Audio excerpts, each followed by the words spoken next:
बिस्मिल्लाहिर्रहमानिर्रहीम। औज़ु बिल्लाहि मिनश्शैतानिर्रजीम। अम्मा बाद फ़ौज़ु बिल्लाहि मिनश्शैतानिर्रजीम। अस्सलामु अलैकुम वरहमतुल्लाहि वबरकातुहू। हज़रत अली का कौल है कि कामयाबी हौसलों से मिलती है और अच्छे हौसले दोस्तों से मिलते हैं और अच्छे दोस्त मुक़द्दर वालों को मिलते हैं और वो मुक़द्दर इंसान खुद बनाता है। सूरत कैफ की 19वीं आयत का एक लफ्ज़ है वालियाता लतुफ़।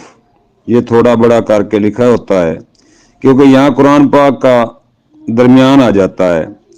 कहते हैं ये लफ्ज़ कुरान का खुलासा है और इसका तर्जुमा है नरमी से बात करना। जब अल्लाह पाक ने मूसा अलैहिस्सलाम को फ़िरौन के पास भेजा तो भी यही कहा कि तुम इससे नरमी से बात करना, शायद वो मान जाए। कौन मान जाए? वो इंसान जिससे ज्यादा मुतकब्बिर और घुमंड वाला शख्स दुनिया में कोई नहीं आया।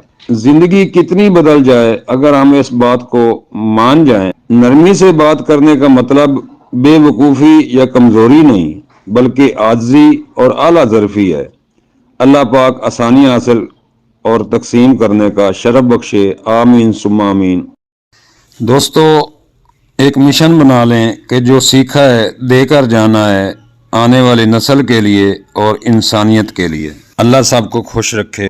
मैं नाचीज़ हकीर फ़कीर हकीम Tariq Javed, vice chairman unification तिब्बी फाउंडेशन कुश्ता साजी विंग, अल मरूफ तारिक पताल जंतर वाले, फैसलाबाद।